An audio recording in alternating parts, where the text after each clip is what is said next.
Hello and welcome to episode 67 of The Dive Down, a Magic the Gathering podcast for the casual spike, focused on the latest decks, trends, and strategies in Modern and Pioneer. Mostly Pioneer right now, today, this week. My name is Stanislav here in Chicago, and with me on the line from Denver, Colorado, it's the one and only Shane Beeps. This was a weird week for me. It's a weird one. How so? It's just like it's settling in to like the long weirdness. You know what I mean? Like the novelty is totally gone of being at home all the time. And now we're supposed to be truly isolating ourselves from one another. So that's another addition there. But it's just, starting to add up a little bit. But I want to make sure you're good. I'm doing fine. I do think it's weird that you and your wife won't interact at all and are only living on opposite sides of your house. That's not true. Oh, okay. That's completely untrue. Don't even insinuate that. I was just on the couch with her. We were watching Parks and Rec season 3. I thought that's what you meant when you were talking about the isolation. Oh, no. We're socially isolating ourselves? Yeah, just friends, neighbors. I want to see them. I see you. You know who else I see? It's the Godfather, Dave Harbarger. I got nothing this week. I'm so tired, you guys. I know. Why am I tired? I'm sorry, Dave. I'm working 2 jobs. Doing childcare during the day, doing work at night. 3 jobs if you count the podcast. There's the podcast. I've had a lot of Zoom meetups with friends that turn into like 2-hour-long conversations where we're hanging out, which is nice to catch up with people online. But yeah, I'm exhausted. But I'm still here. I got a little bit to say about a little deck, and we'll take it one minute at a time.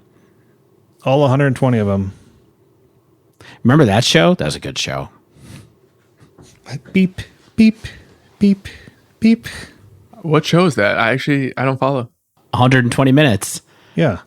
It had Kirk, what's his name, and his twin brother, and they had 2 days to figure out like this governmental plot, like there was a terrorist, and they had 48 hours, 120 minutes times, right? That's how it all worked. That's not Pretty sure 48 hours is more than 120 minutes. That's maybe 2 hours. That's not at all what I'm talking about. I'm talking about the MTV program from 1986 to 2000 that was hosted by Matt Pinfield. Oh, Matt Pinfield. Yes. All right, let's move on. Ruled. On this week's episode, we're only talking about Pioneer and apparently MTV, but mostly Pioneer. To hell with all the other formats, whatever they're called. We kick off with a breakdown of both Pioneer Super Qualifiers that took place over the weekend on MTGO. Then we dive into the world of Budget Pioneer and test a few decks that recently did well online that also cost under $100 in paper. Let's see how long it takes before we start throwing money at our problems. But before we get into all of that, we know what you're asking for. Yes, it's that time. It's housekeeping. Shout-outs this week go to the newest patrons to join the Dive Down Nation.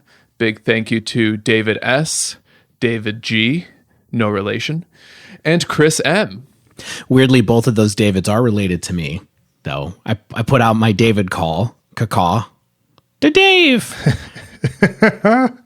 And they showed up this week, so it's great. Also, shout out to friend of the show, Odin E., for leaving a very friendly review on Apple Podcasts. Sorry, Odin. Your review said that we're the best Modern podcast. We're not talking about Modern this week, but if I have my way, we'll be back to doing Modern content next week. As always, we are brought to you by our patrons on patreon.com. Patreon is an awesome way for you to give back to the show, help support us, help keep us going. We have some awesome benefits for all of our patrons over at patreon.com/thedivedown. You can join for as little as $1 an episode. That gives you access to the super secret Slack server where having ongoing conversation all the time about Magic, Pioneer, Modern, video games. Life. It's a lot of life chats these days. Can I pull back the Patreon curtain for just a second? Oh, please. So before the pandemic took hold of our daily lives, we'd put in this huge order for playmats because we're overdue to ship out a bunch of playmats. And we put in the order, and then COVID basically shut down most businesses in Chicago, all the non-essential businesses, including comic shops and playmat providers. So we're really sorry that we're a little overdue for sending those out. That's something that I usually take care of. I literally can't get the playmats, but as soon as I can pick them up, I'm going to make it my number one priority to put them in the mail, and we'll keep the patrons updated on when that happens via our Slack. Yeah, we are a little overdue for shipping some stuff out, mainly just because, this whole COVID-19 thing. I'm a little hesitant to go be packing a bunch of stuff up, shipping it out from the post office. I apologize. Hopefully after things wind down, they can all get out. I know you're all being patient, and we appreciate that. But some of the things that we're talking about shipping out, like Stanson, we have playmats, we have tokens, we have stickers, we have pins, and they're awesome. Dave has designed so many cool things for us to give you all, and we're truly appreciative of your ongoing support. And as always, we're also brought to you in part by manatraders.com. Manatraders.com, the best way to rent your Magic Online cards. If you want to help support us via checking them out, you can go to manatraders.com and enter code the dive down, all one word, all lowercase, to receive 15% off of your first 3 months of rentals. manatraders.com. Now, with all that out of the way, let's jump over to Shane Beeps, who is at the news desk this week. Mr. Beeps. Yes, sir. Where are you? Well, I'm looking at the scene of 2 Pioneer Super Qualifiers that took place over this last weekend. We just have the fields of battle are strewn with deck lists for us to examine. The winners are still celebrating. They're super happy, super hyped. What we're going to do is we're going to go over the top 8 for each of these. I'm not sure why they had 2. Do you know why they had 2? Any idea? Something to do. Yeah, just why not? Have 2 of them. Necessity is the mother of Magic Online tournaments. So we got the top 32 of each of these tournaments. And so what we're going to do is we're going to go over the top 8 for each, and then go over kind of a combined top 32 metagame to keep you up to date with some competitive happenings on Magic Online. There's also some pretty cool decks in here that we're going to go over pretty quickly at the end of the breakdown. So let's start with the Super Qualifier numero uno. This one appeared to have 9 rounds, and so let's go over the top 8 here. So first we have High Moon with what looks to be kind of an Esper control build. They're running 8 Planeswalkers, kind of have like, the typical ones, 3 Teferi, a big Teferi, Elspeth Sun's Champion, but interestingly, they're running 2 Elspeth Sun's Nemesis, which is kind of a novel addition. Yes. A card that I think people were interested in running, and I've seen, appear now and then, but not really a 2 of. Yeah, so I actually played her in Modern a little bit, in like the sideboard of some blue-white Stoneblade decks. And what I really love here is that, it's not competing with any delve spells, right? There's no Treasure Cruise, there's no Dig Through Time, but it is feeding the yard with Search for Escanta. Yeah, that card's making a little comeback here. Yeah, so I'm pretty impressed with Sun's Nemesis in general. Even though it seems like kind of slow, it's so hard to get rid of permanently. So I can see it being a potent clock compared to some other Planeswalkers. I mean, talk about slow. This deck's also running something like Vraska's Contempt. You know what I mean? Just for, I guess, the exile clause here. Mm-hmm. That's a 4 CMC spell. I just want to point out that this deck also has one of Ashiok Nightmare Muse in the sideboard, which we talked about last week as being a card that people should keep an eye on because it is appearing. Here it is again. Mm-hmm. So up next, we have Law 11 with another interesting build, kind of out of left field. It's this sort of heavy blue, wizardy type list. It's splashing green for Risen Reef, apparently solely. I don't see anything else that has green at all. And it's just kind of like a blue tempo-y deck. It doesn't even have it has a singleton Nykthos, even with all the blue pips. So it has like Brayson Bower, Gadwick the Wizened, Master of Waves, Merfolk Trickster, Risen Reef, of course, to capitalize on the elementals here. It's a really interesting deck that I don't know exactly how it wins. I guess just hoping to capitalize on the Risen Reef.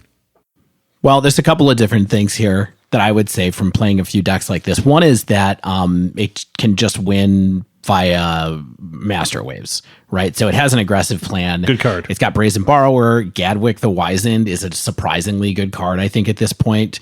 Even if you play it for just 3, it can be pretty good. Yeah. Sometimes if you play it for without drawing a card, later on, maybe you can play another one or unsummon it. This deck is running 2 unsummons. Sure. And so I think there's some interesting stuff you can do there. The other thing I would say that is that it has a Nykthos in the main, a single Nykthos that I think occasionally you can get your devotion up so high that you can Gadwick for a whole bunch of mana. Sure. And potentially Thassa's Oracle yourself. Mm-hmm. Yeah, I'm really impressed with just the beatdown plan in general. This looks like tempo plus beatdown with a little bit of disruption. Unsummon is in there, main deck Mystical Dispute, sure, but also Wizard's Retort. Counterspell's good. I'm just kind of surprised that this wasn't sort of the standard blue devotion deck, or they're sort of removing the devotion package of the ley lines. They only have the singleton Nykthos, but I guess this, clearly this deck can still get there. Yeah, I mean, being able to Risen Reef with Master of Waves. Yeah, so that's a big game. Yeah, I mean, you can ramp a whole bunch of lands into play if you have a bunch of devotion first. So, I don't know, interesting. Yeah. All 2 of these decks are pretty interesting so far. Let's see what else there is. Well, we're going to start losing a little bit of interestingness here. Number 3, Boo. Big Mana Ben with Dimir Inverter. The Unseen follows that up in 4th place with the Gruul aggro deck. Pretty cool. I mean, it's just 35 creatures, a couple old school Domri raids, Rades. Interestingly, this has 4 Voltaic Brawler, which is a perfectly serviceable beatdown card for sure. Oh, I missed that card. I used to play that card in Standard. That was a fun card in Draft, actually. That was very good. Oh, yeah. I mean, I'm still maintaining that Gruul aggro is going to be probably one of the best aggro decks in the format once the mana is a little bit better. Right now, it still can show up and win, take 4th place here. I mean, it's sweet that this deck is running Gallia of the Endless Dance. Yeah, Singleton here. We're going to see her show up later, more in Moro copies. I keep seeing her pop up in these non-satyr decks in general. I find that so unexpected. What about Satyr decks? What are those? Guess what? It's trinket text. It's all about being able to draw cards. Mm-hmm. So next up, we have MTG Pirate with Inverter. After that, Boss Sauce with Inverter. After that, Wurzo Busex with, you guessed it, Inverter. Wow, we got a lot of Inverter in this top 8. Huh? We have this is a lot of Inverter for sure. I mean, 4 of our top 8 is Dimir Inverter. Not really what we want to be seeing, potentially. Not super dynamic here. And then we finish it off with 8th place, Arion with Mono White Devotion. Interestingly, Singleton Sky Sovereign Council flagship, because why not? The boat. It's a mana sink, at least, and it's also a flying win condition. So, I mean, not bad. Not bad. I mean, it's a beater. It certainly helps. I mean, I like it in my sideboard for mono green walkers, but... Quick question, just so we're clear. If Heliod is not a creature, it cannot crew the Sky Sovereign. Correct. Yep. Okay, Ariane. Yeah. I see what you're up to. Just flying that boat. So let's jump over to Super Qualifier number 2. This looked like it was like an 8-rounder. And first place, HD 991122 with Sultai Delirium. So Sultai Delirium coming back out of the woodwork after not being anywhere for a few weeks. We see it take down this huge tournament. Mm-hmm. Tons of one-ofs. Yeah, these decks always look like trade binders to me. Yeah, very Delirium-y, very much seasoned to taste. I think we can talk about the builds of Delirium a little bit later. After that, another blast from the past, Mazina Linda with mono black aggro. Pretty classic list here. Nothing weird. There's no new mono black creatures that they found in their trade binder. Just the classic list. A Doomblade is somewhat novel here, maybe because they're saying, oh, well, black's not that popular right now, so I'll be the person running Doomblade. Mm-hmm. After that, we've got Boyne. Boyne is my favorite. Boyne is running here mono red aggro. They have 3 main deck Eidolon of the Great Revel. Everything else is kind of what you would expect in like a low to the ground mono red deck. This is topping out at 3 Torbrins, not even any Embercleave here in this list. After that, we have a Lyra Siren with Gruul aggro. This one's a little bit lower to the ground than our last list. It has 4 Atarka's command to pump up the creatures, get some damage through. This one has 4 Gallia of the Endless Dance, and just looking to beat down. And 4 Annex, Hardened in the Forge. That card definitely is on the fringes of Pioneer playability for sure. And I think here clearly he's like, hey, I'm better than Fringe, Shane. I'm here as a 4 of. Yeah, I think that this deck went 8-0 in the Swiss, if I remember right looking earlier. So even though it came in 4th place, 24 points in the Swiss. This definitely was the biggest surprise to me when I looked at these results. Fire Drinker Satyr. Man, I have not cast that card since I was playing Con Standard. Mono red beatdown. Jackal Pup. Yep. Hey, strictly better Jackal Pup. Okay, Dave? Yeah, fair. Okay, 5th place, we have another mono red aggro deck piloted by Ichiban TV. That's my favorite station. And this is pretty standard. It's kind of just the same low to the ground deck that people are running right now.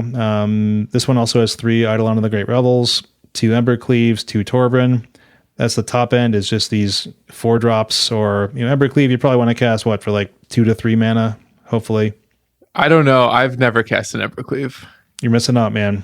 Live that life. It's a good card. It looks like the type of card I would love to cast, and I just never have actually tried playing any of these Embercleave decks. I've cast so many on Magic Arena, and it's dirty. It's a dirty card. Artifact type, sword. It's my favorite artifact type. 6th place, MLGB 92 with mono green walkers. This is pretty standard deck at this point, pretty set. This person has a singleton Genesis Hydra replacing one of the Voyaging Satyrs. Interestingly, in the sideboard, I started to notice that Meteor Golem, after being one of the cards that people were talking about for these wish boards as an option, seems to be more of a standard inclusion. It's not in all these lists, but people are running it more frequently. 2 of Heaven. Is it Heaven and Earth? Heaven to Earth? Yeah, Heaven to Earth is what those are supposed to be.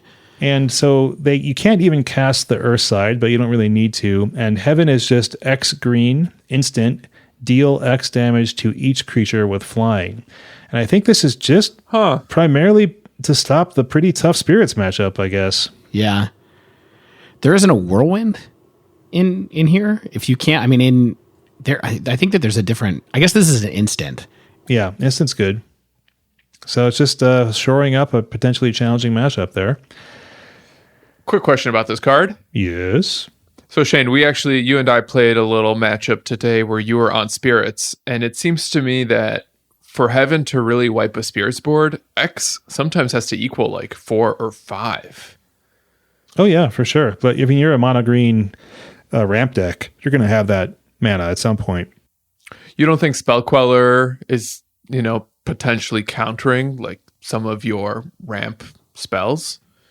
Well, that's the thing, is you don't really have ramp spells. Do you know what I mean? I mean, you have you're just getting online with your Pips of Devotion and your early elves and things like that. So, Spell Queller is going to get one of your 4 CMC or lower spells likely, but then maybe you're fighting it off the board with your Vivian Arcbow Ranger, or just kind of going over the top with Nissa Who Shakes the World. And once you get to the mana where you can clear out a spell queller, it's like, oh, cool, I'll get my spell back. So I think it's going to get you there unless you're just getting steamrolled, and you would have lost that game anyway. I actually forgot Nissa Who Shakes the World is 5 mana, since they're never casting that on turn 5. Oh, no. Why would you do that? Also, I just want to issue a correction for myself. It's not Whirlwind, it's Windstorm is the card I was trying to think of, which is the same card as Heaven, the front end of Heaven. I don't know. Oh, really? Yeah. And it's an instant, and it's Pioneer legal because it was in cons. So I don't know what's up there. Just run the cool card. Just pretend you have like a red splash. Right. I go on. You know what's funny is if in a pinch, if you really need to, you could cast it off of double Burning Tree Emissary. You could cast Earth. There's your answer. No, Burning Tree Emissary can make double red. No, it adds red green. Yeah, so double Burning Tree. Okay. 8th place, Daniel MTG with Mono White Devotion. Pretty normal looking list here.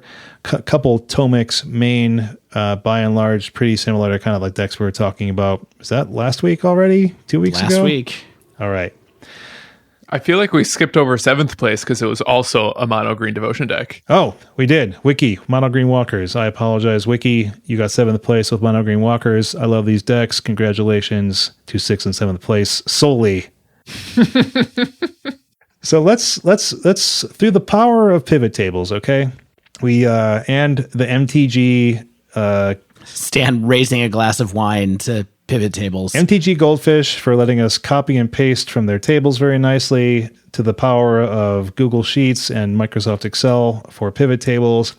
We were able to quickly total up and look at the deck archetype appearances across both these top 32. So let's break this down, okay? We have, out of 64 decks, 11 mono white devotion, and there's an additional white-blue devotion deck as well. So as we talked about last week, mono white still seems to be this powerful strategy. It's a pretty good counter to what I would probably say is our next like top tier 1, tier A, tier S deck. But wait, so there were 12 mono white or mono white splash blue devotion decks out of 64, 18.75% of the metagame. That's wow. That's, when you put it that way, Dave, that's a bigger number than 11. Sure is. It's almost 12. Guess what? Each deck counts for more than 1% of the meta. That's just math. All right. But I think it's we see these two decks, I think, just kind of beating each other out, right? We've got 9 inverter decks still here, still great. I didn't notice much new tech when I was going through these lists. I think the deck is still just that powerful controlling strategy with a combo finish. Not much really, I think, for us to say besides still good. If you like playing it, win some games. Are we still of the belief that even though it's good, it's not too good? It's just the flavor of the week. When you're not being careful, inverter will come, scoop you up. Here's what I think is interesting is, let's say people sort of figure out a foil to mono white devotion. They start playing decks that beat mono white devotion more. It takes a little bit of the predator away from the inverter decks. Do those rise a little bit more? Because mono white is probably the most powerful popular strategy against it. That'll be something to keep our eye on. But right now, we have these two decks. Yeah. I mean, we played a lot of Pioneer this week. How much did you face off against both of these decks? I didn't see mono white, but I did see inverter. And inverter is still very good because they have removal, and I was playing small creature decks. Fair enough. Same for me. I was playing a fast deck, so I could sometimes get under inverter, but they have so much disruption and removal that my dinky prowess creatures sometimes didn't even stand a chance. Spoilers, Stan. That's a tease, David. Oh, yeah. Third place in our top 32 appearances was 8 mono red. And this is kind of a surprise to me. Like, after seeing like a few months with mono red sort of on the decline, sort of sitting on the sidelines, these slightly lower to the ground mono red decks appear to be kind of back in force, right? They have their curb topping out at a few Torbrand, a few Embercleave, and they're just trying to aggro people out right now. You know what I think it is? Rampaging Ferocidon. Yeah, it's in a lot of main decks right now for sure. So good against Heliod. Totally shuts off the combo. Here's what's super wild to me about these decks. They run 4 Monastery Swiftspear. Yes. They only have 8 non-creature spells. Just got to do it. Bone Crusher Giant. Don't forget Bone Crusher Giant. Oh, Bone Crusher Giant helps with that. Embercleave helps with that. Still, it's a kind of low. Like, you're not triggering prowess that often, right? I mean, it's enough to make it worthwhile. I mean, they are adding like Zergo. I mean, you played this deck in Phoenix, right? Basically, did you play Monastery Swiftspear too? Oh yeah. Oh sure. Okay. Yeah, I my list eschewed the Abbot of Carroll Keep, but Abbot is also out of most of these lists. Right. I think the main deck Eidolon is a smart inclusion right now. Why not? But yeah, these decks are very similar to what I ran. I think the main deck Ferocidon is smart. I had mine on the side. A couple Zergo helps keep your curve even lower. So I think it's just slightly smaller and slightly just kind of what you need to be doing with red, I think. But hitting for 2 with a Swiftspear in a deck like this is fine, is what you're saying. Yeah, I mean, and then you do have the late game power of, you can get an Embercleave on it, like if you sort of just sticks around and it's one of your attackers, or pumped up with a Torbran. Everything is good with a Torbran. Mm-hmm. Yeah, I think the thing about Swiftspear here, and the clues to that is just the role of Embercleave in the deck, as well as Rabblemaster. This is a go wide deck. Right. Even Kari Zev is swinging with 2 bodies. It's a good point, Stan. I think the 1 point of damage that Swiftspear is probably doing most of the time is okay because it's doing, one of many points of damage across your board. Yeah, it really is a go wide deck. I think that's a good point, Stan, because it's even got Castle Embreth. Does have Castle Embreth because it's designed to, every point of damage matters. If you get, let's say, 2 to 3 points of damage with your Swiftspear, it's as good as a shock type thing. So, all right. But up next, we have my personal favorite right now, 5 mono green walkers. So our 4th most frequent deck is mono green. Not much new here. It seems like it's sticking around. This deck is not quickly fallen off. It wasn't kind of a flavor of the week. It's definitely been something that's sticking up in the middle tier of the format. And also with 5 decks is Lotus Breach. It's back. Even after it was showing up last week, people still appeared to be shaving on their damping spheres. I looked at the spell counts that Goldfish provided, and there weren't a ton of damping spheres.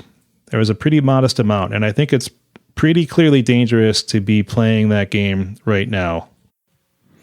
I mean, the interesting thing to me about this is that this is the first deck on the meta list that you've put together here that is placing, kind of, but doesn't have a top 8. Mm-hmm. So just kind of interesting. The other 3 decks that you talked about did. The next few decks that you're going to talk about also had top 8s. So Good point. Here up next, we have 4 Sultai Delirium decks. I still pretty much appear to be kind of like a season to taste, like make your own stew of Sultai Tradebinder, good cards. The same core exists. We have removal, you have your Stater Wayfinder, and you have, of course, Uro. Yeah, realistically, this is just Uro.deck for Pioneer, though, right? I think so. That's the Uro deck. It's got a toolbox, it's got Thoughtseize, it's got a lot of other good stuff, but it's really just like all of these lists have 4 Uro all the time. Yeah. Up next is a deck we didn't see do a top 8. I believe that's Bant Spirits. There were 4 Bant Spirits decks. Didn't see anything particularly novel in these, but this is still a perfectly good deck. Interestingly here, 3 mono green ramp. Kind of an oldie but a goodie. I don't really know what this deck was really hoping to prey on. Why play this maybe over the Walker strategy? I don't know, but it definitely just wants to go over the top. It wants to ramp to your Ugins, wants to ramp to your Ulamogs. Some of them splash blue for Uro as well. 3 Gruul aggro. I still maintain that when this deck has even better mana, it's going to probably be the best sort of strictly aggro beatdown deck around. 2 mono black. pretty much relegated to, tier 3 right now. It's somehow still showing up. I think if you're good with it, if you like the strategy, it can win. We saw it do second place earlier, so it's going to get you places, but it's not necessarily as powerful as it used to be. And we had 9 other one-ofs. Cool. Do you think there's anything in particular that's preying on strategies like mono black? I mean, what's preying on mono black?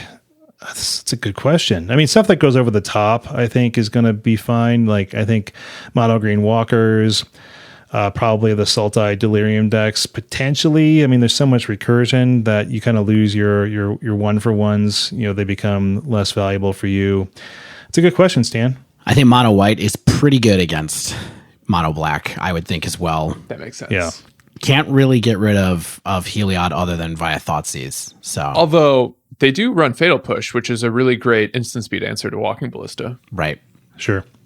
Though, as we discussed last week, you don't need Walking Ballista to win. Exactly. Once you actually know how to play the deck. Though it helps a lot. Yeah. Let's talk about what's not here really quickly. We don't have any Izzet and Soul.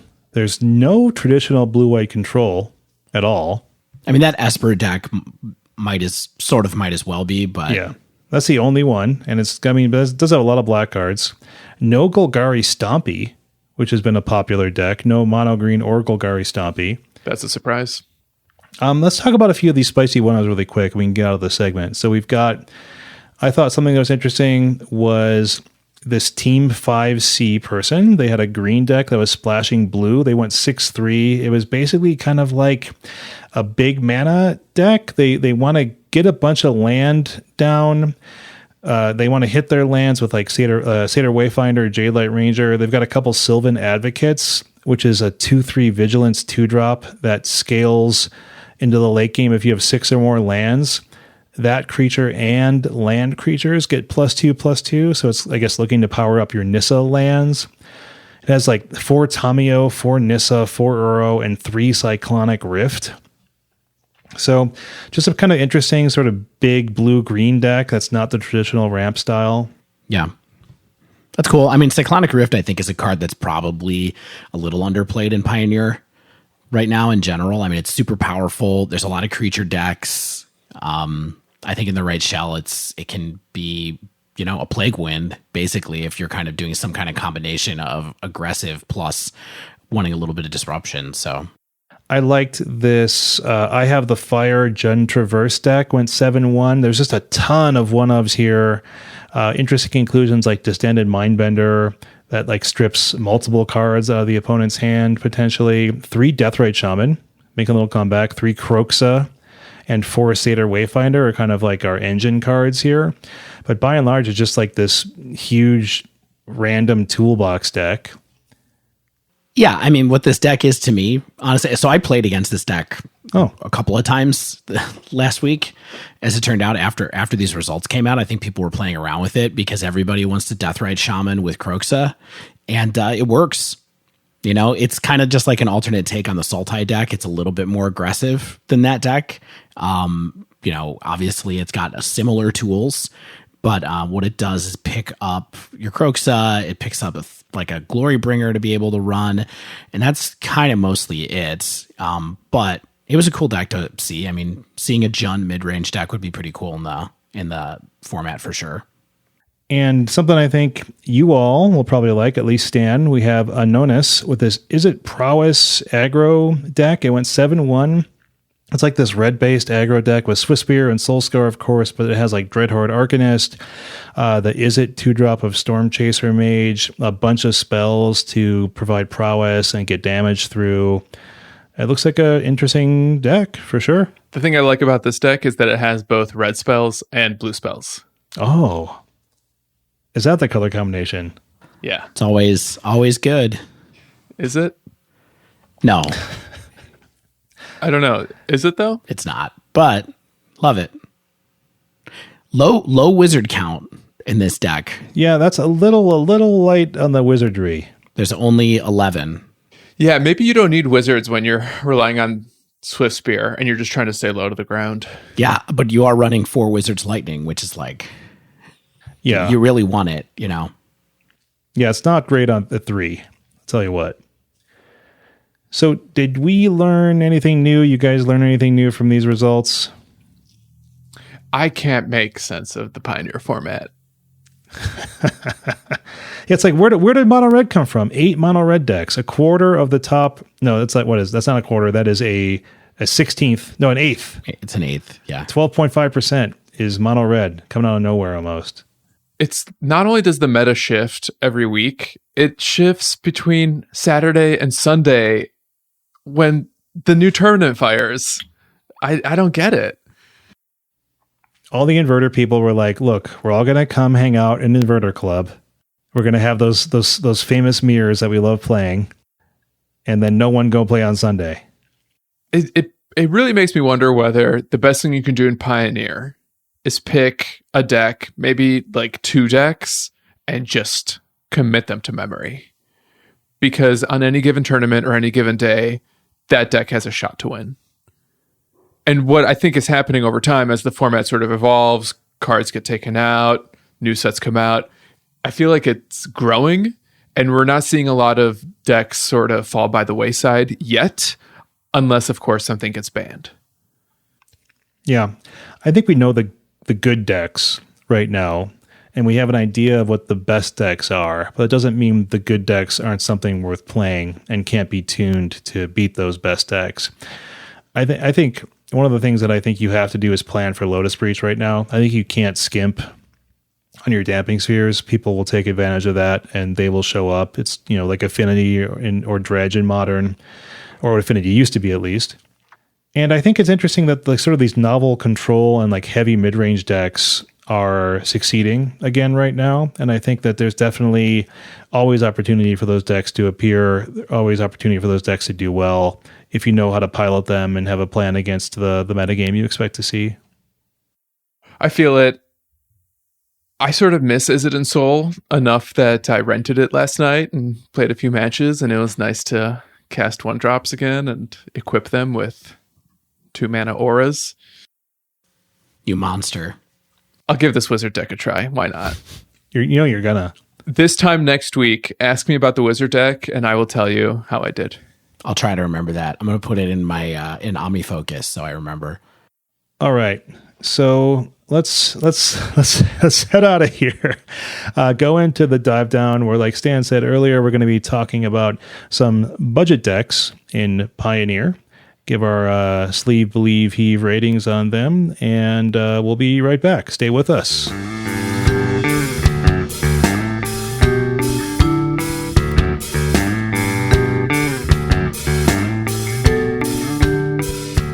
A combination of forces led us to thinking about budget decks this week.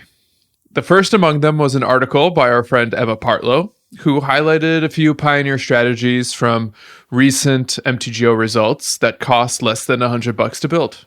One of them, which Dave actually tested for this episode, cost under $20 to build in paper. Whoa, a steal. Is it that cheap? At least it was when she published the article. Wow. And seeing this article got us thinking about the role of budget decks in a format like Pioneer. When fetch lands aren't an option, which in theory helps keep the price of an average deck, a Pioneer deck, lower than an average Modern deck, does that open the door for budget options to be more competitive in general? We also couldn't help but consider the stream of new players picking up MTGO right now. Though we don't have actual numbers for how many people are signing up for the platform, based on the number of people we're seeing in leagues at a given time, coupled with some insights shared by mana traders, along with broader growth in the MTGO economy, there's a pretty strong indication that online Magic is perhaps more popular than it's been in a while. And let's talk about one thing for a second here too. There's a lot of economic uncertainty going on right now. Yeah. And, not everybody people still might want to play, but maybe don't have the money to shell out for a tier 1 deck right now. And so I think taking a look at budget right now is a great option just to check in and see what it's like to play some of these decks through leagues and see what it's really like. I mean, like Stan said, the deck that I ran was $20. It's the cost of 2 leagues to get this deck basically. And we'll talk about it a little bit, but it hung in there. So, something else to keep in mind as far as timing for why to talk about budget right now goes. Yeah, just an anecdote. I don't know if you guys saw this, but on Sunday, Saffron Olive tweeted what I thought was an interesting observation. Essentially that the modern index on Magic Online has recovered everything it's lost since this past autumn when Pioneer was announced, and is basically the same price as summer of 2018 before Arena had caused a huge MTGO sell-off at the time. Interestingly, my paper collection, which I also index on MTG Goldfish, has lost a decent amount of value. So people are trying to move some paper cards, getting into various rental services, maybe buying the cards outright, and the price on Magic Online is definitely going up. But it also is a good time to start thinking about, I think, perhaps buying into some paper in preparation for when we have the opportunity, hopefully in the near future, to be playing again in real life. So where does that leave us? Demand for MTGO cards is high, and the cost of digital cards is likewise going up. And we have this entire format whose card pool sort of lends itself to a more affordable playing experience in general. So that's why we decided the timing was right to give some budget options the old college try and maybe see for ourselves whether there's an actual effective pool of strategies out there that can let people keep up with Pioneer's metagame without spending a bunch of money. So that's right, folks. It's a Sleeve Believe Heave episode, MTG Budget Edition. Wah, wah, wah, wah. Was that worthy of the air horn, do you think? Yeah, I'll allow it. So as mentioned, the idea for this episode initially came from Emma's article on TCG Player, which we will link in the show notes, since it featured a couple decks that piqued our interest as players. For this episode, I'm playing a mono-red Phoenix deck that MTGO player MF Moeller recently trophied with. And since Stan called dibs on the Phoenix deck, curse him, I ended up playing a mono-red Hollow One deck that was featured in Emma's article by the player Timu, who is somebody who comes up every once in a while in 5.0 lists. Notable Blue Moon player. I knew I recognized the name from somewhere. Mm-hmm. I decided to head over to MTG Goldfish on their metagame pages for the various formats. They have a bunch of budget decks actually down at the bottom of the page. And I saw a mono blue Fliers deck that interested me. So I took that out for a spin, and I'll be talking about that at the end. Me first. Do it, Stan. Sweet. I'm really excited because I used to play mono red Phoenix in Modern before Faithless Looting got banned. You did? In fact, I was one of the first people in the world to play it. It's a more spurious claim, but okay. And even though I dabbled a bit with the all-in prowess that the deck has become today, the Phoenix version was always my favorite. I loved that it had an aggressive prowess strategy coupled with a recursive threat that led to some really quick, explosive kills, sometimes as early as turn 3. In the Pioneer version, on the other hand, doesn't have any of the free spells that make the modern deck so consistent and powerful. Instead of cards like Manamorphose, Lava Dart, and even Gutshot, the Pioneer version leans in on Crash Through and Warlord's Fury and Haggle to trigger prowess and hopefully get a Phoenix out of the yard. So what's this deck trying to do? In my opinion, it's really straightforward. You want to land a prowess threat on turn 1. It's always Monastery, Swiftspear, or Soulscar Mage. Par for the course for most mono-red prowess strategies. I'm liking what I'm hearing so far. Likewise, you try to trigger prowess as often as possible, hopefully while getting birds into the graveyard. So you have Haggle, which is the adventure side of Merchant of the Veil, which is a rummaging effect that is a May ability. You have Lightning Axe, single red instant, discard a card, deal 5 damage to target creature. And you've got Thrill of Possibility, 1 in a red instant, discard a card, draw 2 cards. The deck is also trying to trigger prowess while getting birds out of the graveyard. And that's where cards like Crash Through, Warlord's Fury, and Finale of Promise come in handy. Yes, I finally learned how to say finale. My man. And then along the way, you're trying to tap into some additional discard synergies using Ox of Agonis, Fiery Temper, and likewise Finale of Prowess to try to recast some of those cards that you threw into the graveyard. It basically is Finale of Prowess in this deck, isn't it? That's funny. That's funny, Shane. No, you said Finale of Prowess. I was just leaning in, Stan. I was just running with it. How dare you? So this deck, I think it's worth pointing out a couple of things that are very different about this deck from the modern version. We kind of touched on it for a second, but one thing to note is you cannot trigger a bird out of the graveyard before turn 3. Is that right? Correct. So you have to kind of adjust your thinking if you're used to playing this deck in modern, because, you're sometimes figuring out ways to do it. You used to be able to do it on turn 1, and if you had the right draw. And now you have to think about, okay, maybe Phoenix is kind of like the second chapter of my attack instead of the first chapter of my attack. And also you have to think about how to sequence your spells so that you're working towards turn 3 being pretty big instead of an earlier turn being pretty big. My thoughts when I've played Phoenix and Pioneer anyway, mostly in the blue-red variety. What do you think about that? You know how you said that this deck doesn't look like it can trigger Phoenix out of the graveyard until turn 3? Right. Just to give you a little scoop, a little tease. I'm not sure it can ever trigger Phoenix out of the graveyard. Wow. Okay. But more on that later. Because I do want to start with the good. There was definitely some really powerful stuff going on here. For starters, I was really impressed with Haggle. This is the first time I ever played a deck that ran Haggle. I haven't tried Dredge, for instance. And when Haggle is working, it kind of feels like a passable impression of Faithless Looting. Especially if you have a Phoenix or an Ox in your hand, or even a Fiery Temper in your hand. Having something that you want to put in your graveyard or gives you a little additional upside when it goes in the graveyard, while also triggering prowess, sometimes 2 prowess triggers, feels fantastic. Likewise, getting birds into the graveyard is really easy thanks to Lightning Axe, Haggle, Thrill of Possibility, and sometimes Ox. I also gotta say, I've never liked Warlord's Fury, but in this deck it felt fine. And the cantrips synergize really nicely with the one drops. Mm-hmm. Warlord's Fury in particular, this is the single red sorcery, draw a card, creatures you control gain first strike, was really nice when I felt like I was swinging with some 2/3s or 3/4s into a wall of chump blockers. And in certain situations, those wouldn't survive combat. But thanks to Warlord's Fury, they actually survive combat more often.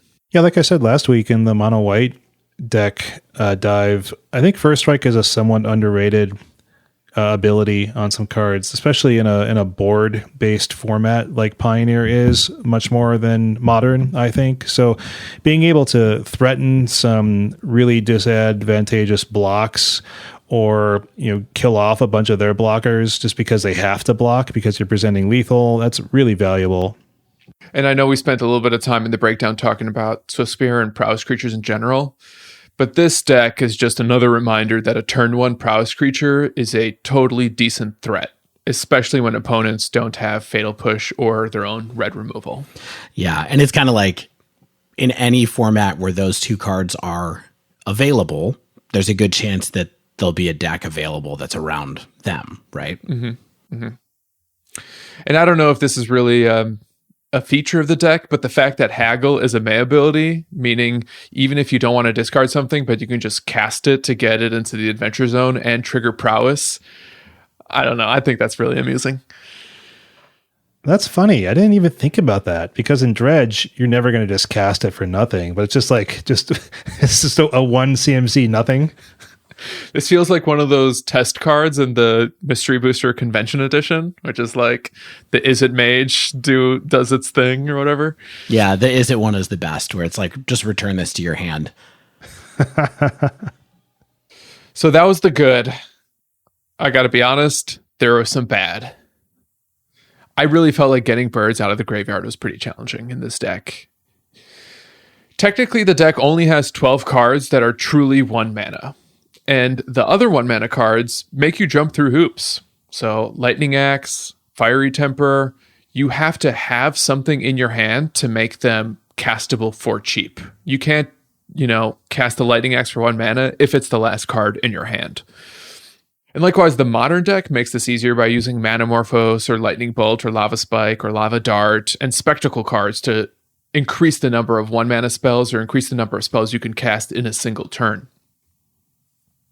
So that's something that this strategy will need to overcome if it's going to continue to evolve. I think maybe making the Phoenix deck or the Phoenix plan a little bit more focused and improving the suite of cards you have to get Phoenixes out of the board or out of the graveyard is definitely room for improvement that I was looking on as I began testing this deck a little bit more thoroughly. Another issue I had with the deck is Ox of Agonis. Hated this card. Can I tell a quick story? Please. So you were streaming this deck. Yeah, I streamed it over the weekend. And my son and I were watching the stream, and about 2 matches into Stan's stream, or 1 match into Stan's stream, I guess, like the second match, my son starts going, "What's that guy? He looks so mean." And he's just pointing at, he's 4, and he's like, "That's so mean." And I'm like, "Oh, that's the Ox of Agonis." And he goes, "Ox of Agonis?" And he starts like talking about it, and then he starts pretending to be the ox, and he keeps running by the TV and pointing at Ox and being like, "There's the ox." And then he would go and play for a little bit and come by and go, "There's the ox." He would come by again later, "There's the ox." And I realized after a little while that the reason that he always saw the ox is because it was literally always in Stan's hand, every single, which is the place you don't want that card to be. Yeah, it was in my hand a lot, and there were so many different game states where I tried to tap into Ox's, either front end or back end ability, but I feel like it non-bows with Phoenix pretty hard, since you have to exile 8 cards from your graveyard. That's a lot. In order to flash it back. And that is a lot, because sometimes your Phoenixes are standing there, and I don't always feel like, a 5/3 on the board is actually better than a recursive 3/2 flyer. It does refill your hand, which is cool, but there are other cards that can refill your hand that maybe can replace Ox of Agonis. As I said, the front end, 5 mana just to cast it fairly, super expensive. And the back end depletes your whole graveyard. Likewise, it doesn't really synergize with the rest of the deck, except perhaps by being an easy card to pitch to something like Thrill, Haggle, or Lightning Axe. You don't necessarily want to throw away your Crash Throughs or one of your creatures, but if you have an Ox, it feels okay throwing that into the graveyard because that's where it wants to be, theoretically. Another overall issue I had with this deck was that it didn't feel to me like it had a real burn plan to fall back on. Fiery Temper being the only burn card that goes to face in this deck.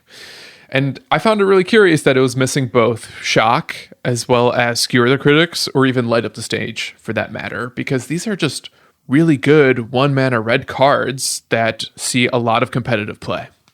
So what did I do? I started tweaking. You got to tweak. If you're not tweaking, I don't think you're really playing Magic. Well, I mean, I think it's fair to tweak decks like this, right? Because it's not like you're taking some established archetype and being like, "Well, I know how to make this deck better." These are very untuned lists. These are lists that people aren't iterating upon. So I think this is the kind of instance where I think iteration and tuning makes a lot of sense. Thank you. I feel vindicated. So some initial changes that I would recommend taking the deck from Emma's article moving forward, and these are some changes that I actually made and got to test with too.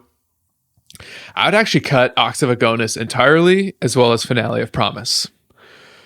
For one, Finale felt too expensive to get real value off of it, and there actually, in this particular deck, wasn't a good mix of both instants and sorceries to get the triple spell off of it. Yeah, you need to be running Shock at the very least if you're going to run Finale, right? And then kind of see if there's even more instants that you can put in for 1 mana. And you still only run 1 or 2 of them. Mm-hmm. Yeah, and as for Ox, I just don't think it belongs in this deck, period. Or at least in this version with Phoenixes and without a lot of ways that are dedicated ways to fill the graveyard. And ultimately, I think those 4 slots could just easily be Shocks, and your deck will probably be a little bit more consistent. So I cut the 4 Ox, replaced them with Shock. I cut Finale of Promise, replaced it with an extra land, because at first the deck was only running 19 lands. And I found that I was in the situation where you always have to keep a hand that had both a land and a prowess creature, and sometimes that means you have to keep one landers. And as a result, your madness cards, and really here we're talking about Fiery Temper. That's what it's called, right? Yep, Fiery Temper. Yeah, it's mad. Your madness card's basically unplayable unless you have at least 2 mana. And Fiery Temper is a really powerful card in a deck like this, so having a bunch of 1 mana spells to get a bird out of the yard really sucks if you're out of mana to cast them. Mm-hmm. And likewise, it's really easy to ditch extra lands if you start to flood out, because that's what Thrill of Possibility and Haggle and Lightning Axe are for. So my ultimate assessment of this deck, Believe Plus. Okay. Believe Plus. I'm not expecting you to say that at all, but okay. What were you expecting? Believe minus? Here's why I think it's a Believe Plus. I thought setting up Phoenix was really easy, but it was the payoffs that didn't feel consistent enough. And looking at what makes the deck work in Modern, I think provides a framework for the Pioneer version or what it could be. By tapping into maybe a critical mass of burn spells, some tools to churn through your library, could, in theory, help you get birds out of the yard more reliably. And we have a lot of options at our disposal to really imitate that original strategy with a bit of fine-tuning. I don't see why this couldn't be the type of strategy that had some play, at least at the LGS level, and could periodically appear in 5.0 lists as well. Stan, it sounds like you're moving towards the Is It Phoenix concept. But how do you think you can keep this as sort of I think you're saying you can still keep this as like a burn strategy versus like the do nothing classic Is It strategy. Opt and Is It, charm and opt. I think that's what it comes down to, is you have to be able to have both your turn 1 prowess plays coupled with your turn 3 or turn 4 Phoenix plays, as well as some burn strategy on the side to do an extra few points of damage just to finish them off, as opposed to Is It Phoenix, which is just casting cantrips and filling up your yard and getting treasure cruises online. Sometimes it's flipping a thing in the ice, but that's a much dirtier deck, and this is a much more proactive deck. And that's really what I like about it, is that you get to be the player who's asking questions, and you, in some cases, living off the top of your deck, as burn strategies so often do, but these prowess creatures, I think, are such strong build-arounds, and Phoenix being a card that you can get into the yard while triggering prowess and having a really cohesive plan. I think the pieces are there that this deck not only can find a more consistent synergy, but over time, I can see it getting even better if we find more 1-mana red spells to tap into. Yeah. Hey, Shane, I played you with this deck, my version of it. Oh, yeah. And I kicked your butt. Oh, yeah. It stopped my budget deck. And I was playing like not even like a really bad one at that point. I was sort of testing like a third iteration. Yeah, like when you filled the board with like, 2 or 3 prowess creatures, just cast a bunch of 1-mana spells, lightning axed my creatures. It felt bad, man. Don't feel too bad. I did better against you than I did in my leagues with the original deck. Well, that's to be expected, right? That's how it goes. Nobody's looking. Dave, save us. Tell us about a mono red deck that's better. I don't know if I can save you, but I can offer you this.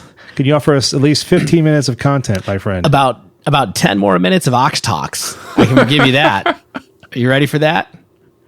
Because the deck that I played this week, as we mentioned earlier, is a mono red hollow one deck for Pioneer, which, of course, like it sounds like, is trying to port hollow one over from the former glory days that it had in Modern into Pioneer.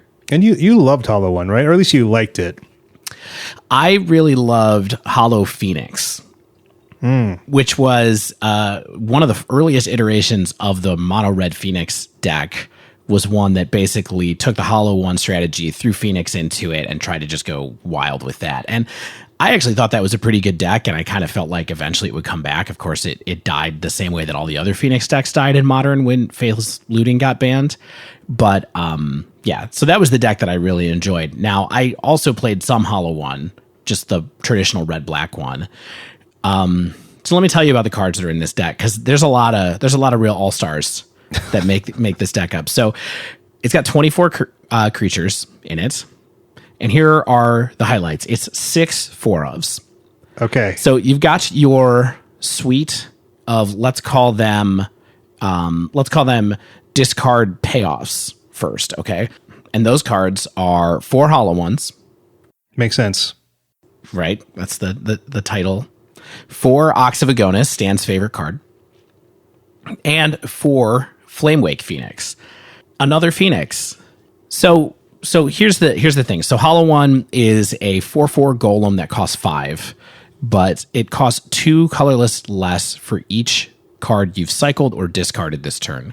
So the way this card used to work in Modern was you would try to discard 3 cards in a turn and then be able to play Hollow One out of your hand. And the way you do this in Modern is you would do things like Burning Inquiry, Faithless Looting, Goblin Lore, as well as ways to just kind of like set up a hand. And maybe sometimes you would go totally wild and play a Burning Inquiry on turn 1, discard 3 cards, draw 3 Hollow Ones, and play 3 Hollow Ones on turn 1. That's what that deck was capable of. This deck is really trying to do some different stuff, but still use Hollow One as a payoff for the cards that I would call the discard enablers, right? So the cards that you actually, there's one more payoff that I should talk about quickly too. 2 more. Flameblade Adept is a 1 mana 1/2 from Amonkhet.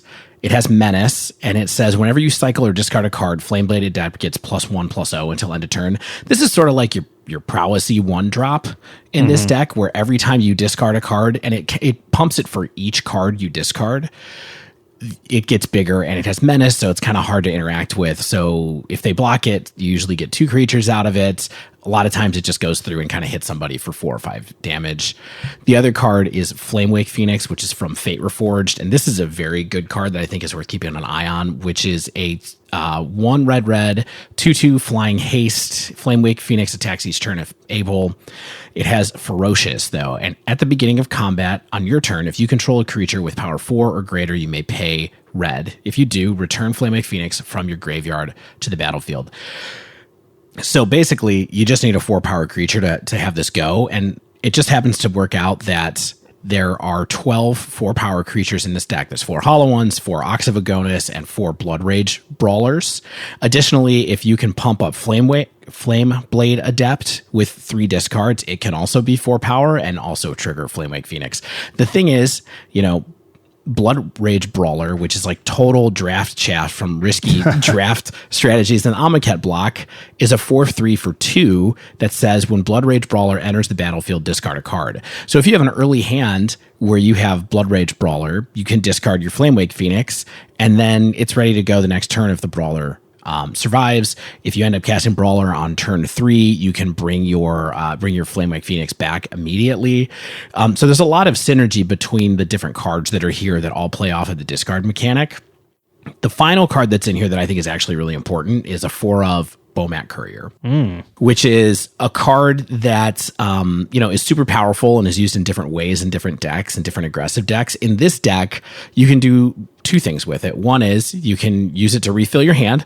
You also can use it to discard a ton of cards out of your hand to do things like power up a Hollow One, to power up a Flameblade Adept if you want to, fuel a graveyard for Ox of Agonis.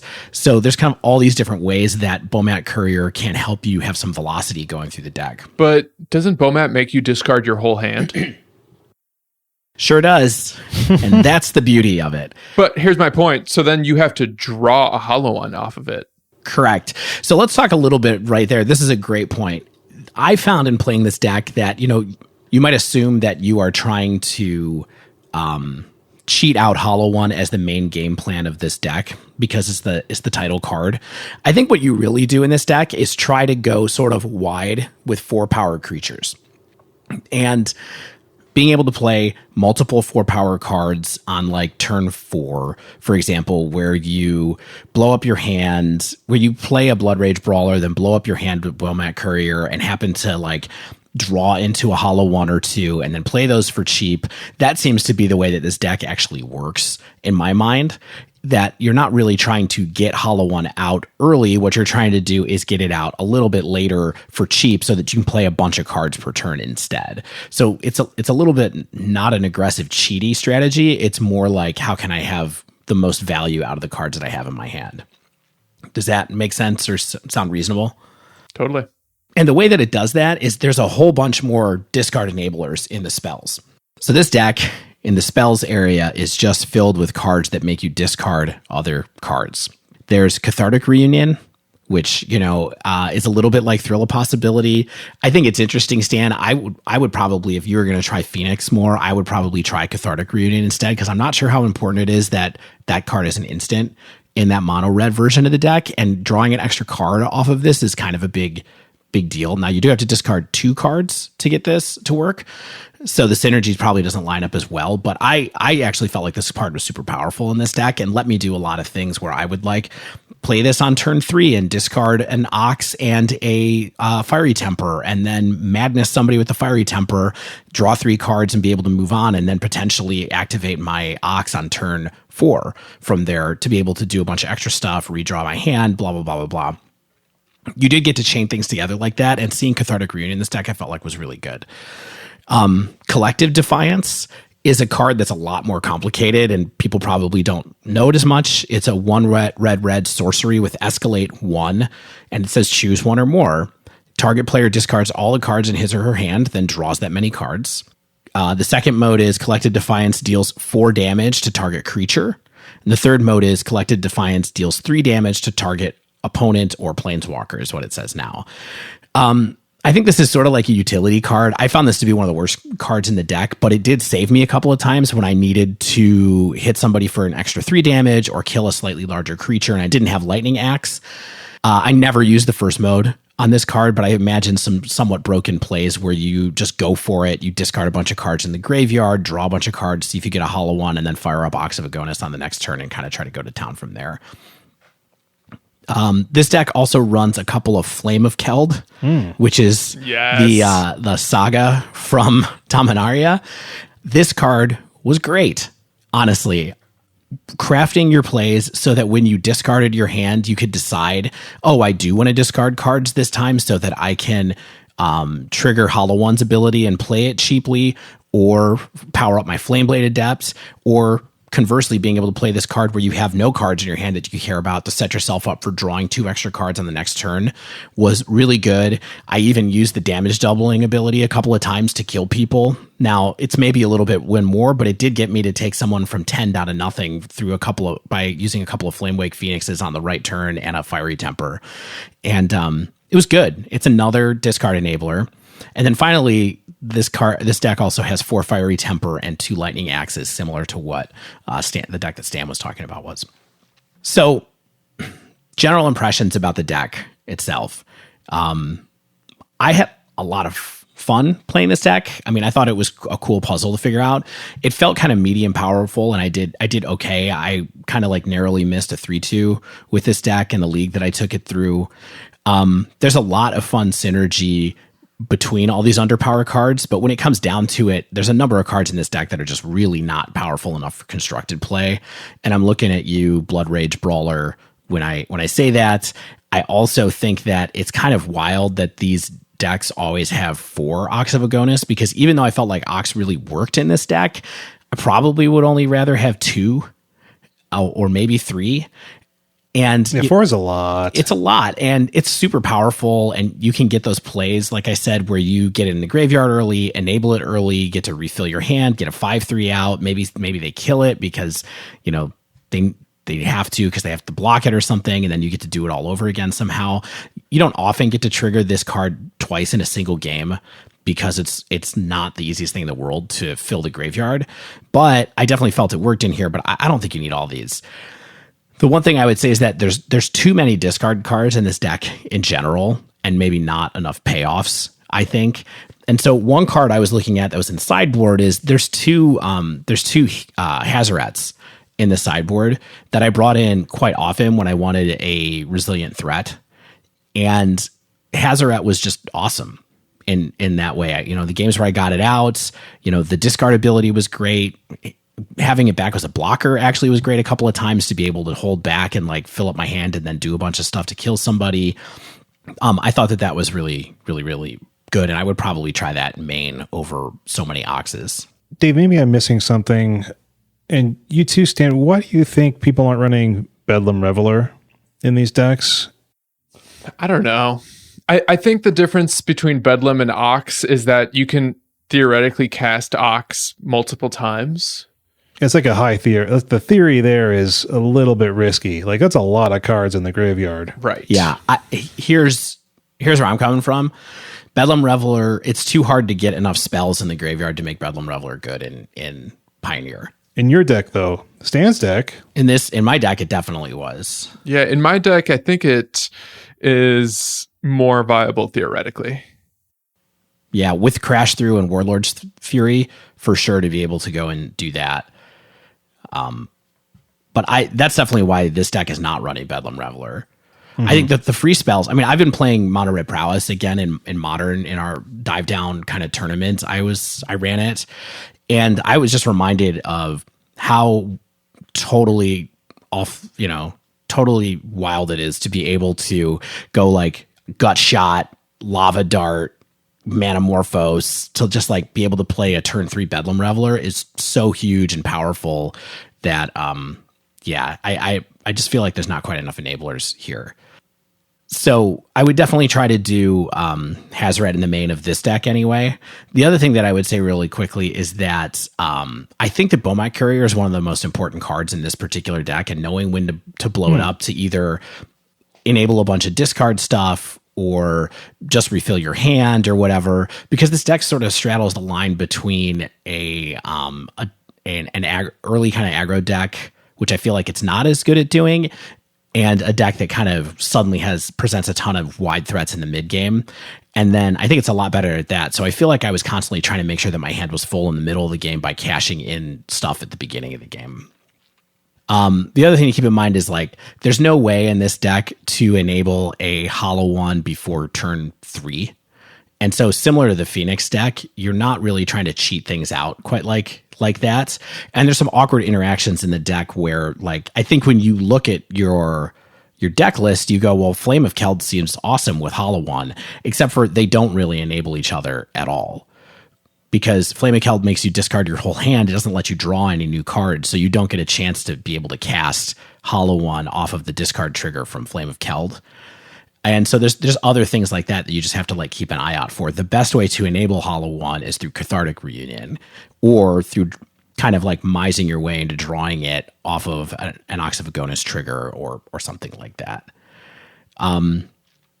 The biggest problem I had playing this deck was losing to creatures that were just bigger than mine. And I think that's something that happens in red decks quite often, because you just don't have a way to kill stuff that's higher than X5 in Pioneer, right? Unless you get lucky and you find some way to string together a couple of removal spells. Against the mono green Planeswalkers deck, it was pretty tough to keep up unless I managed to kill a couple of their creatures if they exposed them in a way that was really easy. A lot of times what I was doing was siding in Magma Spray and stuff to kind of try to take them off of their early ramp. And that was better, but I still didn't always keep up. So, this is a deck that's sometimes easy to go over the top of. But I definitely felt like there's enough pieces here where I would keep an eye on the core of this deck, and in fact the core of Stan's deck, to just see what comes down the road as far as enabling a strategy like this to work in Pioneer, because I feel like it's really just like one card away. Should we just shuffle our decks together and see what happens? Sure, we'll just each take 7 off the top and just play against each other and just kind of go from there. Will that combined deck have 8 Oxes in it? That'd be illegal, Dave. Oh. Even when there's 2 players, 8 Oxes is illegal? Well, maybe when you put it that way. So I think the last thing I would say is that I would give this just a believe. I think it's fine. I think for $20, if you want to play a Pioneer deck that's pretty competitive for $20 in paper, I think that's totally worth that money. And so if you're going to go to an LGS or you want to play online and you just want to learn about the format, go in the tournament practice room, maybe see if you can get some tickets out of it, I think this deck could get there. I've been playing a discard heavy synergy deck in a different game entirely, Legends of Runeterra, and I really like the way you have to think about discard decks. It makes you have to think about setup and payoff and execution in a pretty novel way. Like most decks aren't really built around discard engines. And so I think playing a deck like this is both interesting and has some interesting power level and payoffs that will keep you more into the deck than if it's just kind of a run-of-the-mill, some creatures, some pump spells. Hopefully you get in there and finish off your opponent. And so I think there's something to be said there for like the sticking power of a deck that makes you think. Yeah. I think that's totally fair. And I do think the inherent power level is here. It's sort of clouded by a couple of pieces that you have to run that aren't very good. And so if there happens to be like a mono red, like a cheap mono red discard payoff that appears, like a spell that comes back or a 2/2 that comes back from the graveyard or something like that. Like think about Bloodghast, right? If there was a card in Pioneer that was sort of a Bloodghast-ish card that replaced Blood Rage Brawler in this deck, for example, even if it was a sort of marginal effect, it might make the power level of this deck go up quite a bit.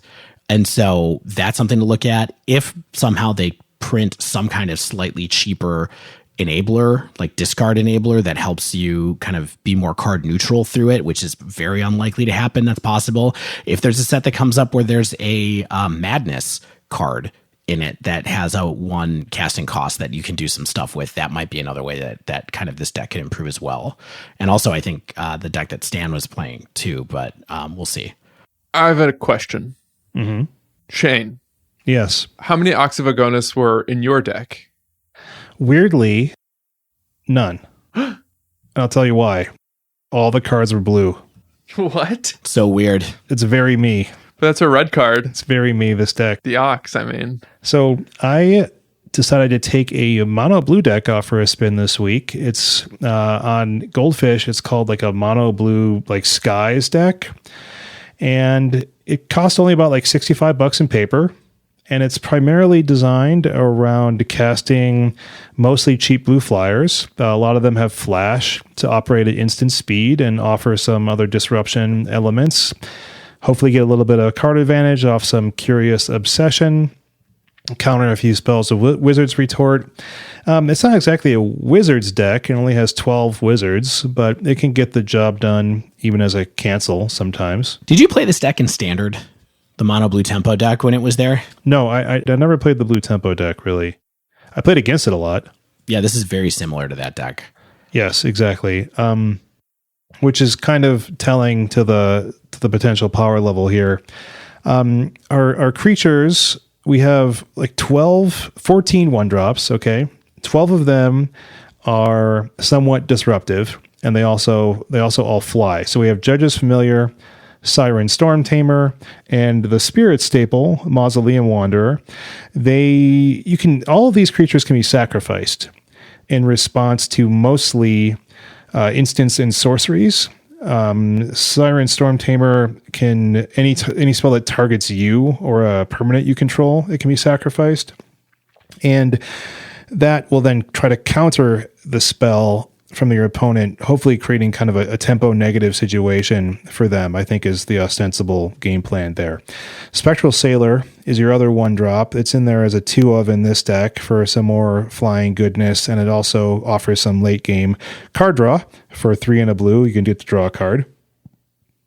Our 2-drop is Merfolk Trickster, so kind of going against the theoretical core game plan here of blue flyers. This is a blue spell. It when it comes in, it can flash in, it can tap a creature and make that creature lose their abilities for that turn. This card is so good. It can be. If you've never played a deck with this card in it, the applications for that text that makes them lose their abilities until end of turn is broad. It's much more broad than I think a lot of people think it is. Yeah, it's pretty. Like you can do stuff like before going into combat, you can flash it in, tap down a Goblin Rabblemaster. That Rabblemaster is not able to attack. It doesn't make the token. I mean, some stuff as simple as that to much more complex and interesting ideas like lifelink, like Death Touch, like First Strike. all sorts of stuff. Indestructible. Yeah. Ooh, It makes things lose indestructible. Like there's all kinds of stuff. that's cool.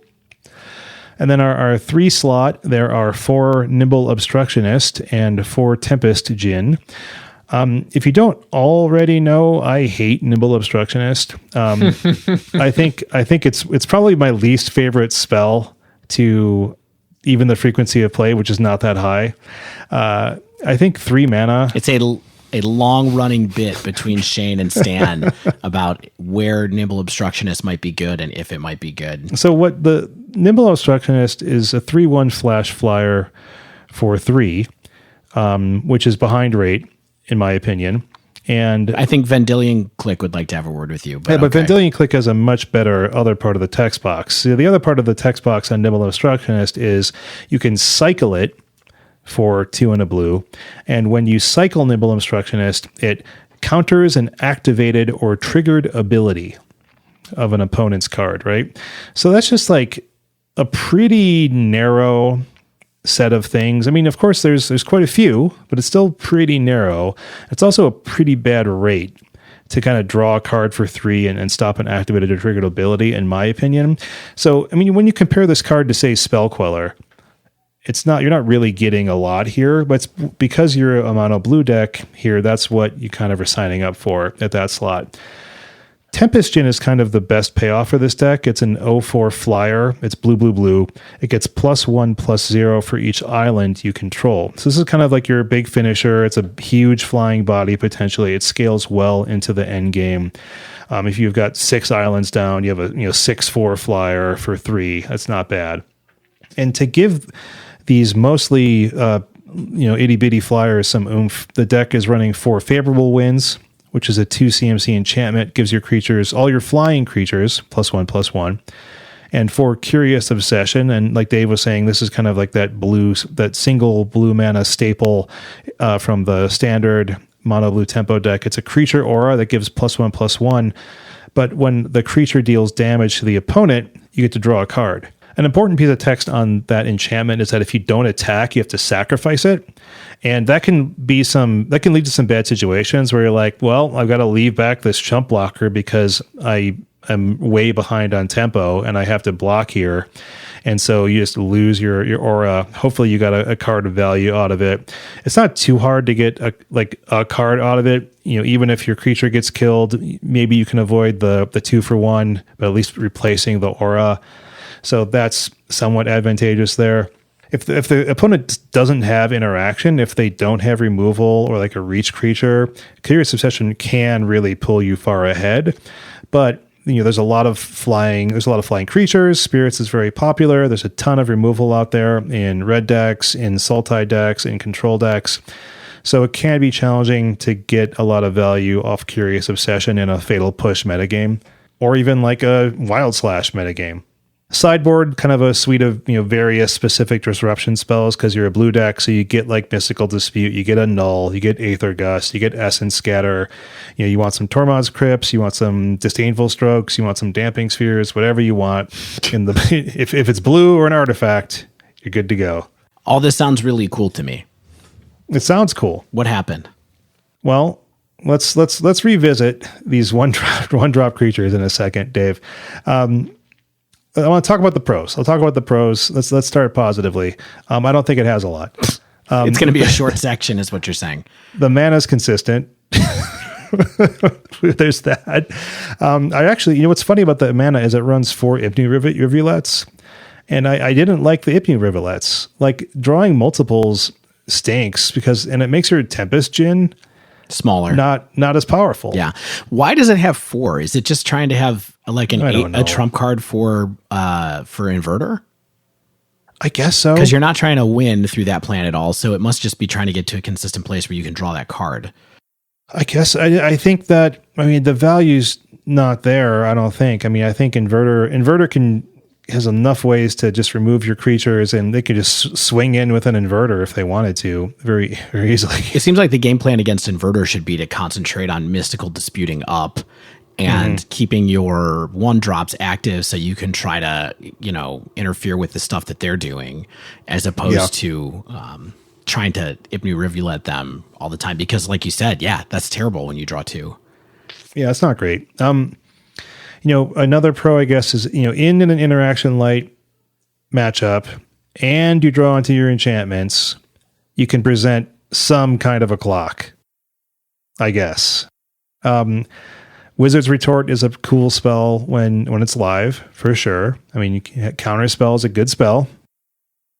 Tempest Djinn can be a really big flyer, and really big flyers can win games. They can be really hard to remove. I mean, it doesn't die to Fatal Push unless it's enabled with Revolt, but it does, it can get hit with Abrupt Decay, it can get hit with Murderous Rider. There's a lot of ways to get a Tempest Djinn off the board. That's why you need Dive Down instead of some of this other stuff. See, I mean, this deck is tweakable, but so I ran into some issues. So let's look at like this ostensible game plan of like these 1-drop disruptive flyers. Right? Yeah, because I was going to say when I played this deck on Arena, and I have been said out in here multiple times that I don't like to play Arena a lot, but I played during the era that this was in Standard, and this is the deck that I had. Yeah.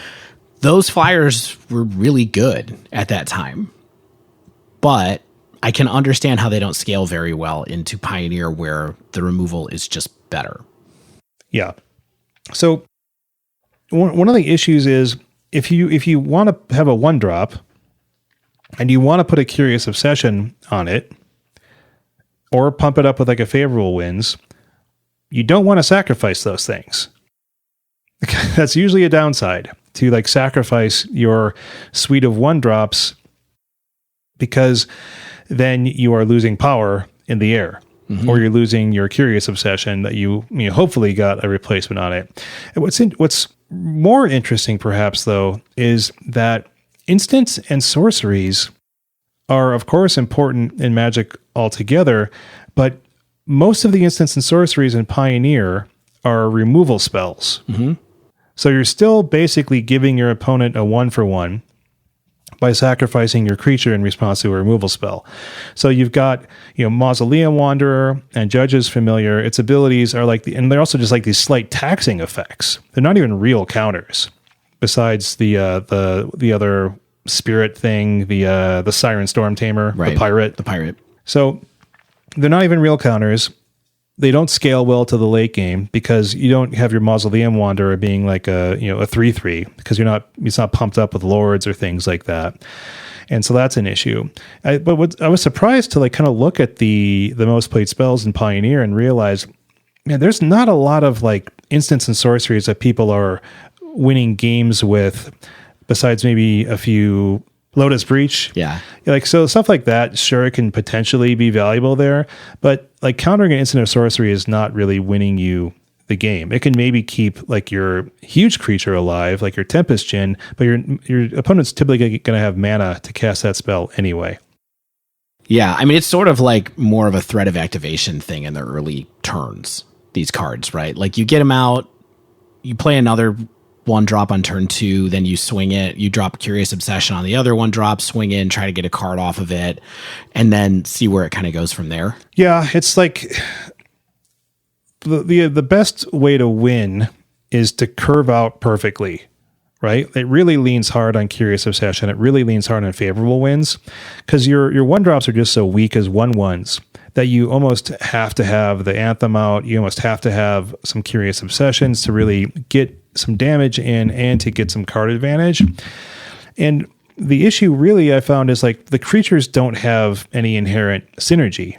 They all kind of suck by and large. Some of them do some interesting things, like you said, Merfolk Trickster. I still kind of like Tempest Djinn, but it's not like you have Spirit Lords. It's not like you have these 1-drops triggering each other very well to like Mausoleum Wanderer to be pumped up. There's not a lot of spirits here. Nimble Obstructionist isn't great. It's pretty expensive for what it is. Merfolk Trickster doesn't really make a lot of sense in a Fliers deck. It's just there to sort of like be a weird tempo play and to enable Wizard's Retort. So I didn't have a great league or in any bonus games there. I don't think this is what I would want to spend like $65 on. And the reason for that is I think that you can build something for a little bit more money but that scales much better into a longer toehold into the Pioneer format. So my rating on the Mono Blue Fliers deck as it's built is a Heave. Okay, I'm going to say it's a Heave because I don't think that it will be a way to have a lot of fun. I don't think it's going to have a lot of upgrade path out of many of these cards, and I think that it'll be more frustrating than enjoyable to play with. So what I think people who are into this kind of strategy should probably do is start with a budget like Azorius Spirits deck, because for like 135, 140 bucks, yeah, that's a lot compared to, say, some video games, compared to a board game, but this is Magic. This is not compared to my $20 Hollow One deck. Yes. It's not a cheap hobby. It's not a cheap game, but you can try to get the card. You can get back out of the cards later. How much is that list online, do you think? The Mono Blue Fliers? No, this budget Azorius Spirits deck that you're kind of saying people should try to shift into instead. The kind of budget one, it's $70 online. 70 ticks. Makes more sense. Yeah, it's palatable, right? So you can build a pretty effective Azorius Spirits deck, and I think what's more important is it can cleanly be ported into a full Blue-White Spirits list or eventually Bant Spirits. I think Bant is pretty clearly the more powerful option right now, but that deck's over $400 because it's got a bunch of expensive lands, it's got expensive collected companies, it has a few more expensive spirits than the list I'm recommending. So I found this 5.0 list that was like $200, and it had it has no Teferi Time Raveler, it has no Brazen Bower. That's a huge part of some of the costs of the more expensive version of the deck.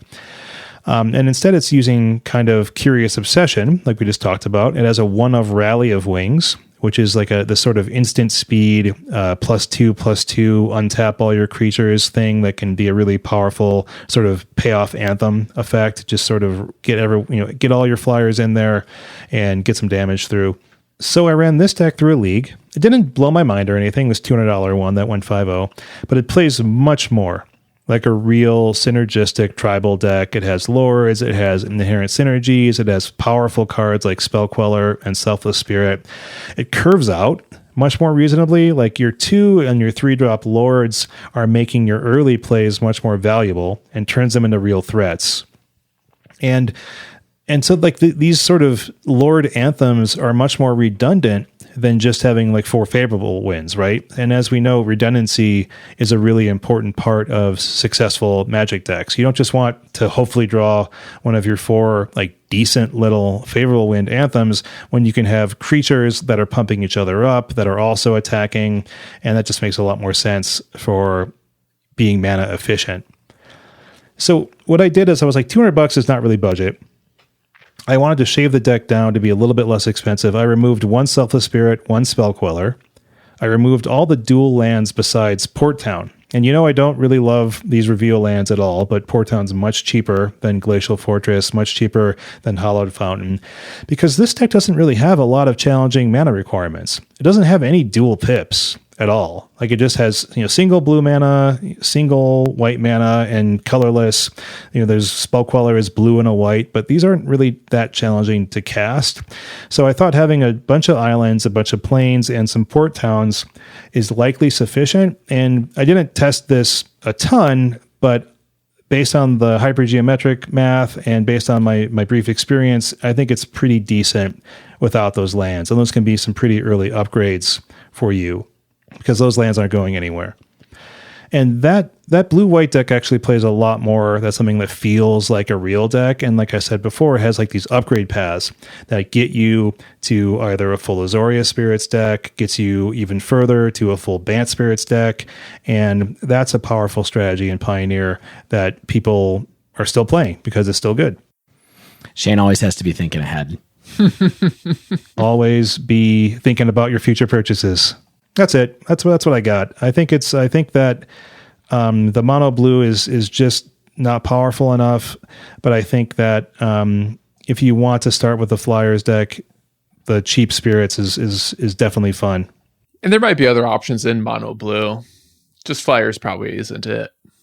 Oh yeah, like I mean, but the problem is like the good mono blue stuff, like the mono blue devotion, which is not even close to tier 1. It has Master of Waves, has Thassa's, has Gadwicks. These cards are like $15 to $20 each, and that adds up quickly. Not to mention it has Nykthos. Yeah, Nykthos, $100 of Nykthos, please. So, in general, do you guys think budget decks have a home in Pioneer? And do you think they're at least maybe more viable in Pioneer than they are in Modern? I think there's more opportunity for it. I mean, I think there's still budgety stuff in both formats, but I think Pioneer being a little bit more nascent still has opportunities to get more wins off of that kind of thing. I mean, what are our budget decks in Modern? There's things like the classic, like Green Stompy. There's like Fetchless, Storm. Mono Red Prowess. I mean, Mono Red Prowess is $175 in paper. Oh man, that's so cheap. Just play that. But for Modern, that's essentially budget. I think Elves is probably still reasonably cheap. Elves, you have to get the green-black dual, which I think is actually kind of hard to get a hold of. Mm-hmm. There are some mono green elf decks as well. Yeah, I mean, that's the thing is like Modern just has always a few of those cards that are the price bottlenecks. And Pioneer doesn't have anywhere near as many. Yeah, I mean, Mono Red Burn is $100 according to Goldfish, and that includes playing cards like Eidolon of the Great Revel in it. Are these online or paper? That's paper, $100. Oh wow! Yeah. I mean, I think there's if you're willing to play Burn, there's some stuff going on there. If you're willing to do some like taxi stuff, there's stuff going on there. I think there's definitely some a play in both formats, but I do think there's a better chance that in Pioneer that those decks will get better, or that they will be more competitive ultimately when it comes down to it. So let's say someone decides that they want to pick up a Pioneer deck on a budget to get to know the format. What would you look at right now, either specifically or in theory, as a way to discover this format at a reasonable price? I like Shane's plan. Honestly, I mean, if you can do $140, I mean, people aren't going to be playing paper too soon. So if you can do 75 tickets and play blue-white spirits that's not fully upgraded, I think that seems like a good deck. I mean, I think Is It in Soul is a pretty good deck. It is 83 tickets online. You could play that. Lotus Breach is only 100 tickets online if you wanted to go that way. There's plenty of decks that are still good. I mean, for a reasonable price. Yeah. I mean, how much was SRAMO's? I don't even remember how much the SRAM deck was anymore, but it's cheap. It's really cheap. Yeah. Like, I mean, the SRAM Auras deck is definitely reasonable. I think you could build that for probably under $100. So I think there's a lot of options. Yeah, I mean, I think if nothing else, our hypothesis has some weight, which is if you're trying to play competitive Magic on a budget, you're just going to have more game in Pioneer than in Modern. Because, like Shane said, you don't have as many of these expensive bottleneck cards. Lands on average are cheaper because there's just fewer to choose from, and the ones that are available have been printed a ton. I can think of worse ways to spend $100 than a deck that, you can take through leagues and maybe even get some free rolls with. Totally agree. I think that the other thing to look at for a deck is kind of like what we identified with the decks that we played, Stan, which is like this deck is got a lot of powerful cards in it that are looking for a home. Yeah. And especially if there's a couple cards in it that are mythics that could go up in value in the future. Like if you're somebody who likes to play, likes the sound of the Phoenix deck and you're like, well, I don't want to play the deck that Stan had, like having access to Arclight Phoenixes in your collection is probably not a bad idea because I feel like someday that card will be good.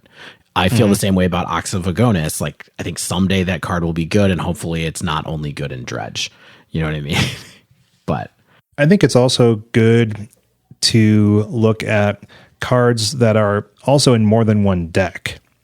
Like, if you're looking at like a red base deck and you're like, okay, every red base deck I'm going to play is going to have Soulscar Mage. It's going to have Bone Crusher Giant. It's going to have Monastery Swiftspear. It's going to have some Shocks. It's going to have some Lightning Strikes.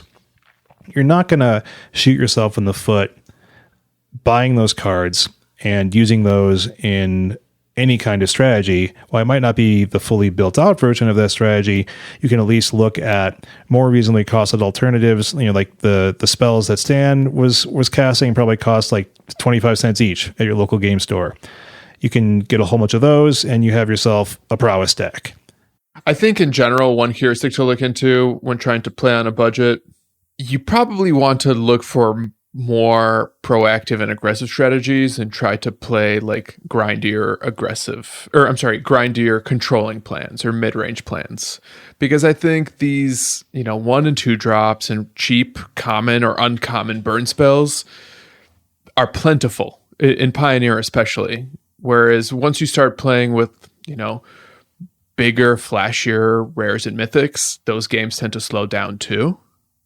Maybe with the exception of bulk bin rares. Glorybringer was that for a while.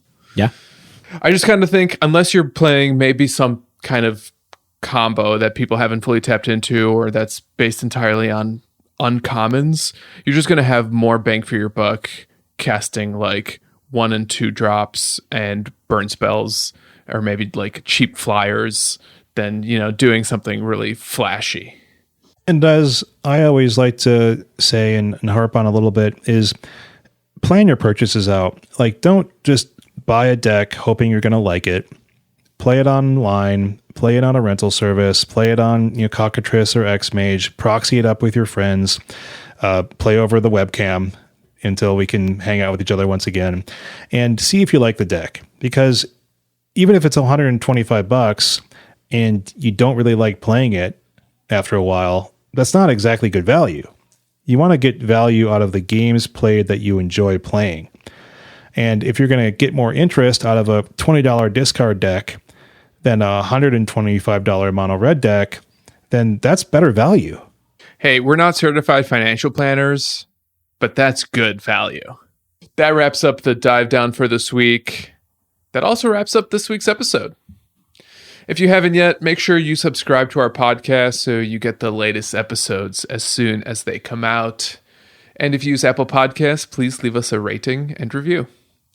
If you'd like to submit a question to the podcast or pick our brain on something in Modern or Pioneer, you can tweet us at The Dive Down, all one word, or email thedivedown@gmail.com. If you'd like to support the show, you can join our Patreon. Joining at any tier gets you access to the super secret Slack channel. And let me tell you, it's one of the shining lights in the very dark time we're all experiencing right now. That Slack has kept me going. It's lit AF. Thanks to the nation for keeping me entertained while I work from home. That means among friends, right? It's lit among friends. Also, shout out to Mana Traders for sponsoring the Dive Down. Sign up for Mana Traders using promo code The Dive Down, all one word, to get 15% off your first 3 months of renting Magic Online cards. As always, special thanks to the bands Nowhere and Spaceblood for letting us use their music.